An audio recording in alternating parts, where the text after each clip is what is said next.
ગીર સોમનાથમાં રાજ્યના પ્રવાસન વિભાગ અને જિલ્લા વહીવટી તંત્ર દ્વારા અહેમદપુર માંડવી બીચ ખાતે 24 થી 26 જાન્યુઆરી બીચ ફેસ્ટિવલ યોજવામાં આવશે। ત્યારે ગુજરાત સરકાર અને ટુરિઝમ વિભાગ તથા વહીવટી તંત્ર દ્વારા બીચ ફેસ્ટિવલને લઈને તડામાર તૈયારીઓ શરૂ કરવામાં આવી છે। ગીર સોમનાથમાં કલેક્ટર દિગ્વિજયસિંહ જાડેજાએ પત્રકાર પરિષદ યોજી સમગ્ર માહિતી આપી હતી।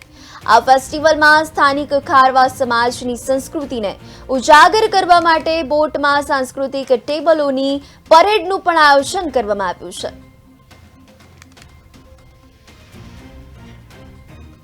છે। આની વિશેષતા ખાસ એ છે કે આમાં આપણે જે 24, 25, 26 3 દિવસના આપણે આખા દિવસના આપણે કાર્યક્રમો રાખેલા છે। સવારની થી પ્રવૃત્તિઓ જોઈએ તો ત્યાં મોર્નિંગમાં અત્યારે શિયાળો હોય અને ડોલ્ફિન પણ આપણે દરિયામાં જોવા મળે છે, પ્લસ વોટર સ્પોર્ટ્સનું કાયમી લાયસન્સ પણ ત્યાં આપેલું છે અને ખૂબ સારી રીતે ત્યાં લોકો એનો આનંદ લઈ શકે એવું છે। આખા દિવસના આયોજનમાં બીજા ત્યાં ફૂડ સ્ટોલ્સ આપણે ઊભા કરશું જ્યાં લોકોને સારી બ્રાન્ડની વસ્તુઓ જમવા મળશે।